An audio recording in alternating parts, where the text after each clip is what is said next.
జగన్ చేస్తున్న పనుల వల్ల నైతికతను కోల్పోతున్న వైసీపీ ఎమ్మెల్యేలు అసలు ఎవరా ఎమ్మెల్యేలు వాళ్ళు ఏం కోల్పోతున్నారు అంటే ఇప్పుడు వైసీపీ పార్టీలో ఉన్న ఎమ్మెల్యేలు అందరి పరిస్థితి ఏ విధంగా ఉంటే ఇటు మింగలేము కక్కలేము అనే విధంగా ఉంది.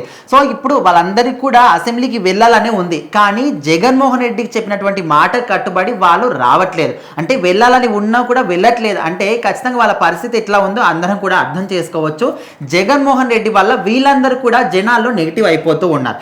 ఎట్లా అంటే వాళ్ళు రీసెంట్గానే ఒకసారి అసెంబ్లీకి వచ్చి గవర్నర్ గారు మాట్లాడుతున్నప్పటికీ కూడా ఆ సభను మొత్తాన్ని కూడా బాయ్కాట్ చేసి వెళ్ళేసి పేపర్లు చింపేసి అక్కడ అల్లరి చేయడం కానీ, నినాదాలు చేయడం కానీ, మాకు ప్రతిపక్ష హోదా కావాలని వాళ్ళు ఆ విధంగా అరవడం కానీ, సో ఇలాంటివి అన్ని కూడా చూస్తుంటే వాళ్ళు విచక్షణ రహితంగా ప్రవర్తిస్తున్నారు. వాళ్ళ విచక్షణ ఏంటో మర్చిపోయి వాళ్ళు ప్రవర్తిస్తున్నారు అందరికీ కూడా క్లియర్గా అర్థమైపోయింది. ఆ తర్వాత వాళ్ళందరూ కూడా హెచ్చరికలు కూడా జారీ చేశారు. మీకు కనీసం ఇంగితం కూడా లేదు.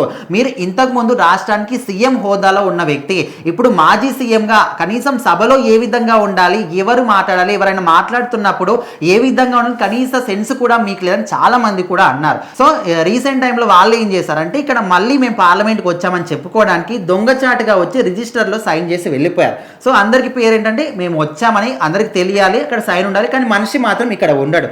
కానీ ఓన్లీ సైన్ చేసి వెళ్ళారంటే అది కూడా కాదు, ఇక్కడ కొన్ని గిఫ్ట్లు కూడా ఇవ్వడం జరిగిందంటే వాటిని కూడా తీసుకొని వెళ్ళారంట. సో ఇప్పుడు ప్రజలందరూ కావచ్చు, గవర్నమెంట్ కూడా ఏమంటుందంటే మీరు జనాలకి సేవ చేయడానికి వద్దు, సభలోకి వచ్చి మాట్లాడడానికి వద్దు, కానీ ప్రభుత్వం ఇచ్చే జీతాలు మాత్రం కావాలి. ఇప్పుడు మీరు ఎమ్మెల్యేలుగా ఎందుకు గెలిచారు? మీరు ప్రతిపక్ష హోదా లేకపోయినప్పటికీ ఖచ్చితంగా ఒక ప్రతిపక్షంలో ఉన్న పార్టీలో ఉన్నారు కాబట్టి ఎమ్మెల్యేలుగా గెలుపొందారు కాబట్టి ప్రజల కోసం మీరు వర్క్ చేయాలి, ప్రజలకు మీ సేవ అందించాలి. అలాంటి మీరు ప్రజలకు సేవ చేయకుండా అసెంబ్లీలో మాట్లాడకుండా జీతాలు మాత్రం తీసుకుంటున్నారు.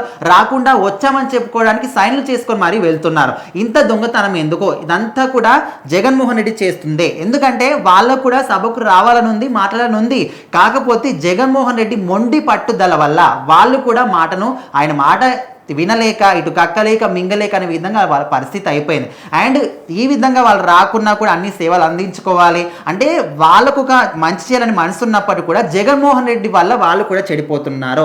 ఇక్కడ ఈయన పని చేయడు, చేసే వాళ్ళని కూడా చేయనీడు అనే విధంగా అయిపోయింది. ఎందుకంటే ఇప్పుడు ఈయన చేయకపోయినప్పటికీ వాళ్ళైనా చేస్తే కనీసం అరే ఈ పార్టీ వాళ్ళు మన కోసం వస్తున్నారు, ఫ్యూచర్లో మనం కూడా ఈ పార్టీ కొంచెమైనా సపోర్ట్ చేద్దాము. ఇప్పుడు 40% ఓట్ షేరింగ్ ఉంది, మరి దాన్ని ఎంతమంది ఓట్లు వేస్తే అంత షేరింగ్ వచ్చింది. అలాంటిది ఎవరైతే మీ మీద నమ్మకం పెట్టుకొని 40% ఓట్ షేరింగ్ ఇచ్చారో వాళ్ళ నమ్మకాన్ని కూడా మీరు నిలబెట్టుకోవట్లేదు అనే విధంగా ఇప్పుడు జగన్మోహన్ రెడ్డి వల్ల వాళ్ళ పార్టీ ఎమ్మెల్యేలకు కూడా చెడు పేరు వస్తుంది. చూద్దాం మరి ఇదే విధంగా జగన్మోహన్ రెడ్డి తన పార్టీని కొనసాగిస్తే అసలు మొత్తానికి పార్టీ ఉండదని కూడా చాలా మంది అంటున్నారు. కాకపోతే ఆయన వెళ్ళకపోయినప్పటికీ ఆయనకి ఇష్టం లేకపోతే ఎమ్మెల్యేలైనా కనీసం పని చేయని రావాలి కదా అని కూడా కొంతమంది ప్రజలు అంటున్నారు. చూద్దాం మరి ఏ విధంగా అవుతుందో ఏంటి అని.